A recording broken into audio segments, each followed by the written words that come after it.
브리핑의 운영자 백광현입니다.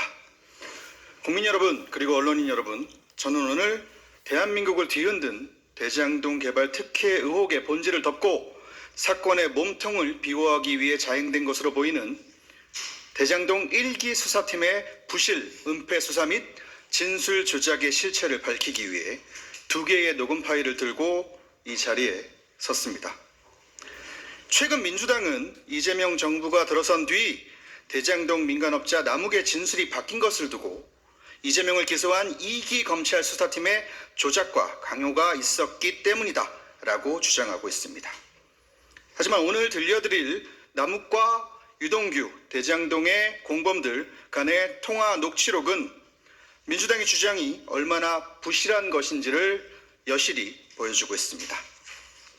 첫 번째 녹음 파일은 민주당 정부 시절 이 대장동 사건을 최초 수사했던 이종수 검사장 이하 정용환, 김태훈 검사 등 1기 수사팀이 자신들은 사건을 공정하게 수사했으며 당시에는 이재명, 정진상에 대한 범죄 혐의를 발견한 바 없었다라고 강변하고 있는 것에 대하여입니다.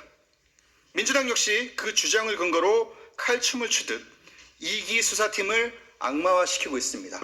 오늘 오전 국정조사 현장에서도 이와 같은 작태가 벌어졌습니다. 하지만 지금 들려드릴 녹취록 진실은 이 주장들과는 많이 다릅니다.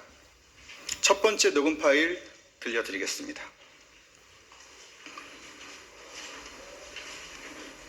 그 잡혀오기 훨씬 이전부터 계획이 된 거야 이거는. 그러니까 이재명하고 정진상하고 김용하고 김만배하고 다 짜고 그러니까 내시에 합의를 다 본 거야. 합의 다 본 거야. 그리고 나중에 이제 내가 이제 그거 이 사건 딱 터지자마자 터지고 난 다음에 이제 그때 이제 뭐냐면 김만배하고 통화했잖아.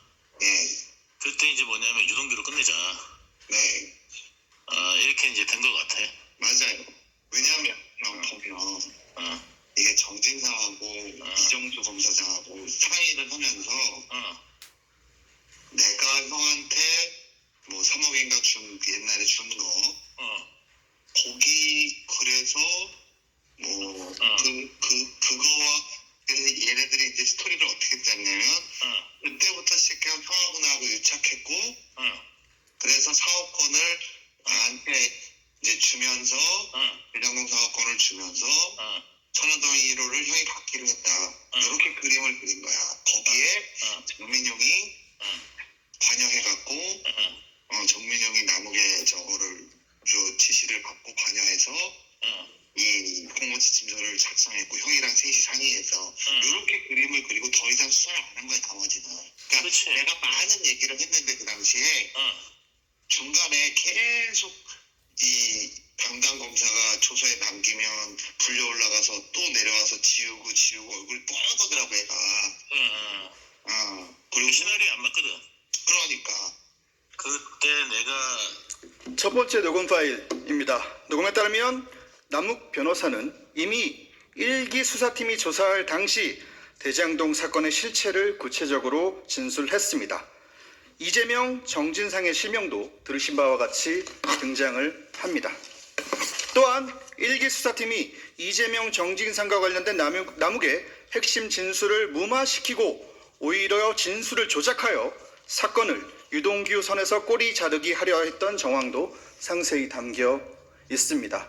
내가 1기 수사팀에 많은 이야기를 했는데 담당 검사가 막내 검사가 위에 불려 올라갔다 오면 내용을 지우고 삭제하고 다시 조사하고 했다라는 내용입니다.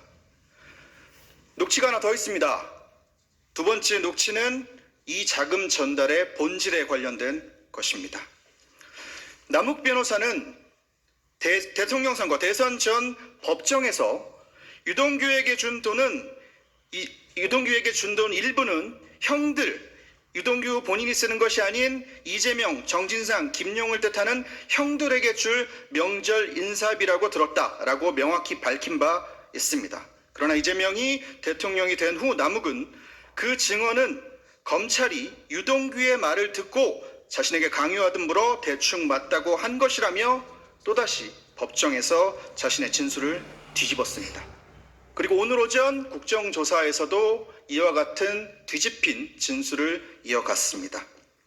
이 정도 자주 바뀌는 진술이라면 진술 변화가 아니라 진술 변신 혹은 진술 변장이라고 해야 할 것입니다. 역시나 이런 남욱의 변화무쌍한 주장도 지금 들려드릴 두 번째 녹음 파일 속 진실과는 매우 다릅니다. 들려드리겠습니다. 요즘 뭐 많이 마시지? 요즘 대세 다 나오는 얘긴데 이 새끼들 맨날 거짓말하고. 그러니까 그래도 어쨌든 그래가지고 그때 정민상한테 추석 설날인데 안 줬겠냐 돈을? 아니 그래서 내가 일부에서 조사를 다시 했거든 그때. 그 전에도 돈 준 게 있지 않냐 그래서 아니 뭐 인사한다고 그래서 2천만 원만 갖고 오라고 해서 그거는 본인이 쓸 게 아니고 인사해야 되니까 형들한테 인사한다 그래서 그 2천만 원은 그냥 아무한테도 얘기 안 하고 내 돈 준 거다. 그러니까 이제 3억 얘기가 나온 거다. 처음부터 그냥 뜬금없이 3억 얘기를 했겠냐. 근데 이제 녹취록 상에는 동규 형이 돈 얘기를 이제 절대 하지 말라 그랬는데 내가 돈을 없어서 처음 얘기하는 것처럼 해서 영화경하고 대화를 한 거지. 그러니까 사실은 인사를 했다. 그랬다.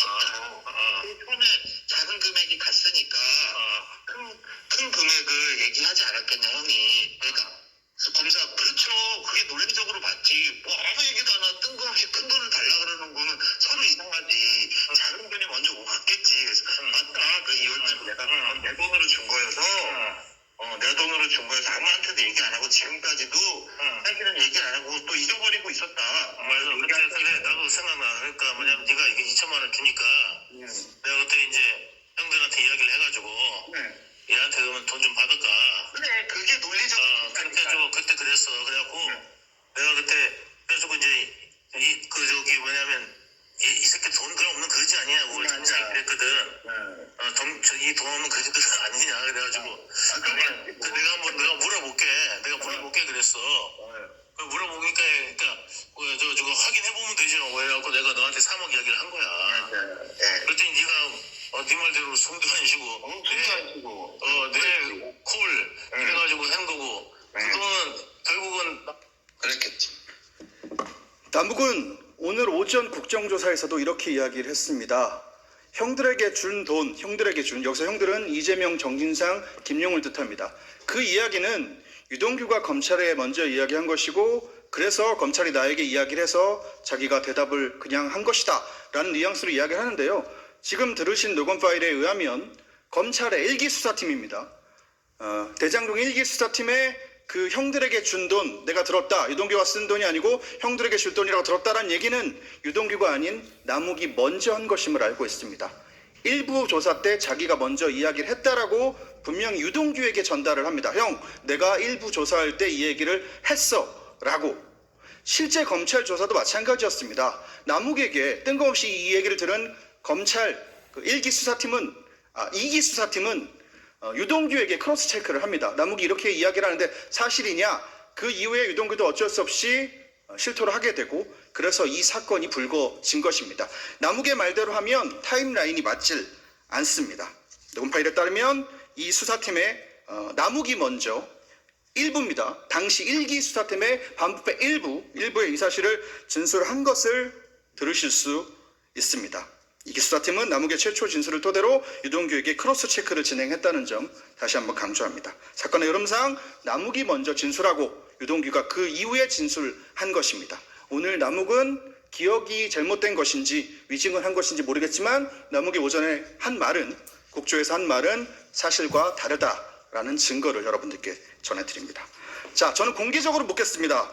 이 녹취록 공개와 더불어서 당시 정용환, 이종수, 김태훈 검사를 비롯한 대장동 1기 수사팀과 관련자들에게 다음과 같은 공개 질의를 던집니다.